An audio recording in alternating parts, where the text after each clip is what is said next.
41 மட்டும் வாசிங்க.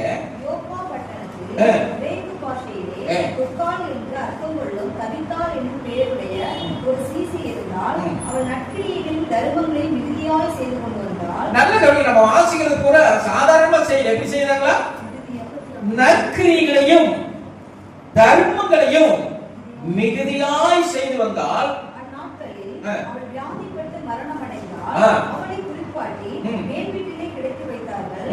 யோப்பா பட்டணம் லித்தா ஊருக்கு சமீபமாய் இருந்தவரையினால் பேதுரு அவ்விடத்தில் இருக்கிறார் என்று சீசர்கள் கேள்விப்பட்டு தாமதம் இல்லாமல் தங்களிடத்தில் வர வேண்டும் என்று சொல்லும்படி 2 மனுஷரை அவனிடத்துக்கு அனுப்பினார்கள். பேதுரு எழுந்து அவர்களுடனே கூட போனான். அவன் போய் சேர்ந்த பொழுது அவர்கள் அவனை மேல் வீட்டுக்கு அழைத்துக் கொண்டு போனார்கள். அப்பொழுது விதவைகள் எல்லாரும் அழுது தொக்கால் தங்களுடனே கூட இருக்கையில் செய்திருந்த அங்கிகளையும் வஸ்திரங்களையும் காண்பித்து அவனை சூழ்ந்து கற்பனை பண்ணி பாருங்களேன். இந்த தொக்கால் உயிரோடு எழுந்துட்டா. இந்த உயிரோடு எழுந்ததுக்கு என்ன காரணம் அப்படின்னா, அவள் ஜெபம் பண்ணது காரணம் இல்ல, அவள் மிகுந்த தான தர்மங்களை பண்ணது காரணமாச்சு. அவள் செத்து போயிட்டா. அவளை குளிப்பாட்டி அங்க இருக்கிற ஜனங்களுக்கு மனசு பொறுக்கல. எப்படியோ கேள்விப்பட்டாங்க பேதுரு வந்துட்டா, அவன் மரித்தோரை உயிரோடு எழுப்பக்கூடிய வல்லமை பெற்றவன், போய் கூட்டிட்டு வாங்க. அல்லேலூயா. அந்த தபித்தாள் அல்லது இந்த தொக்கால் உயிரோடு எழுந்ததுக்கு காரணம் என்னன்னா, அவள் செய்த தான தர்மங்கள். பேதுரு வர்றாங்க, பேதுரு வீட்டுக்குள்ள வர்றான், அவளை மேல் வீட்டுக்காரையில வச்சிருக்காங்க. உள்ள வந்தோடனே விதவைகள் சில ஏழ்மையான பெண்கள் எல்லாம் வந்து சூழ்ந்துட்டாங்க. யார? பேதுரு சொல்லிட்டு பாருங்க, அந்த பெண்ணு அந்த அம்மா எனக்கு ஜீவனோடு இருந்த பொழுது பாருங்க, இந்த இதை கொடுத்தா அதை கொடுத்தா இதை கொடுத்தா எனக்கு அப்படி செஞ்சா உதவி செஞ்சா சூழ்ந்து கொண்டாங்களாம். ஒரு அல்லேலூயா சொல்லுங்களேன்.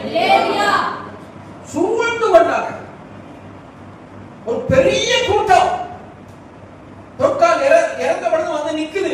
பேதுரு உள்ள வந்து சொல்ல முடியாத அளவுக்கு வந்து அவள் செய்த தான தர்மங்களை சொல்லி பேதுரு உள்ள அழுது கொண்டு இருக்கிறான்.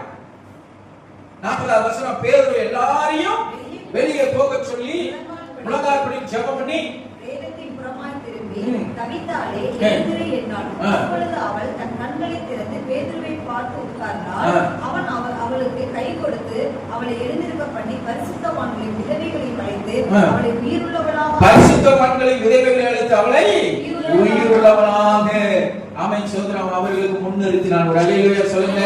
இப்ப இவ பண்ண தான தர்மம் தான் அவளை மீண்டும் எழுந்திருக்க பண்ணினாங்க. அல்லேலூயா.